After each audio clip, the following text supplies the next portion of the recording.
What do you think? I think we're in play.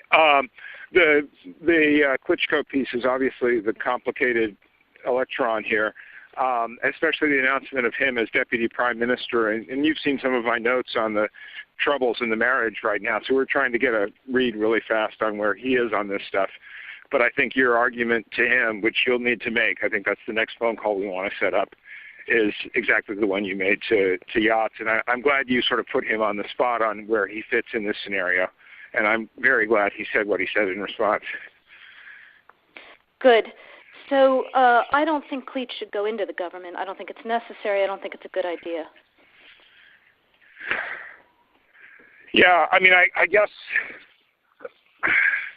you think, what, in terms of him not going into the government, just let him sort of stay out and do his political homework and stuff. I'm just thinking in terms of sort of the process moving ahead, we want to keep the moderate Democrats together. The problem is going to be Tony Book and his guys.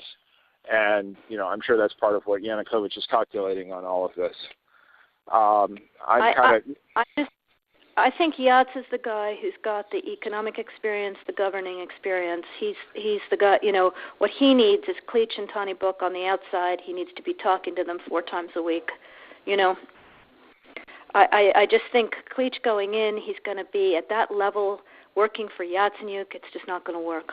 Yeah, no, I think that's right. Okay, good. Well, do you want us to try to set up a call with him as the next step? My understanding from that call, but you tell me, was that the big three were going into their own meeting, and that Yachts was going to offer in that context a three-way, the 3+1 conversation or 3+2 with you. Is that not how you understood it?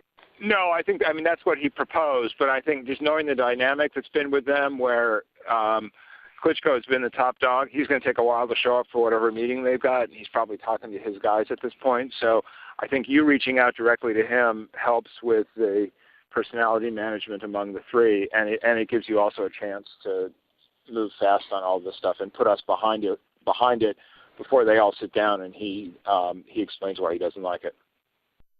Okay, good. I'm happy. Why don't you reach out to him and see if he wants to talk before or after? Okay, will do. Thanks. Okay, I've now written, one more wrinkle for you, Jeff. Yeah. I can't remember if I told you this or if I only told Washington this, that when I talked to Jeff Feltman this morning, he had a new name for the UN guy, Robert Seri. Did I write you that this morning? Yeah, okay. I saw that.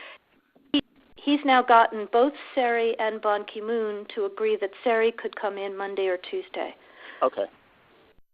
So that would be great, I think, to help glue this thing and have the UN help glue it.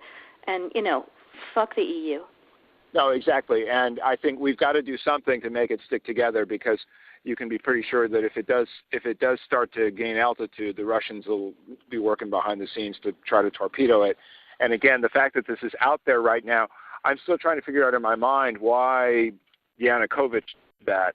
But in the meantime, there's a Party of Regions faction meeting going on right now, and I'm sure there's a lively argument going on in that group at this point.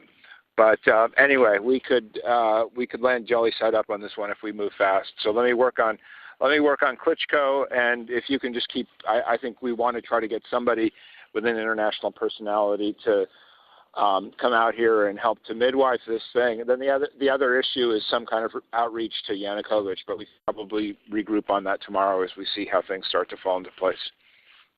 So on that piece, Jeff, when I wrote the note, Sullivan's come back to me, VFR, saying you need Biden, and I said probably tomorrow for an attaboy and to get the deets to stick.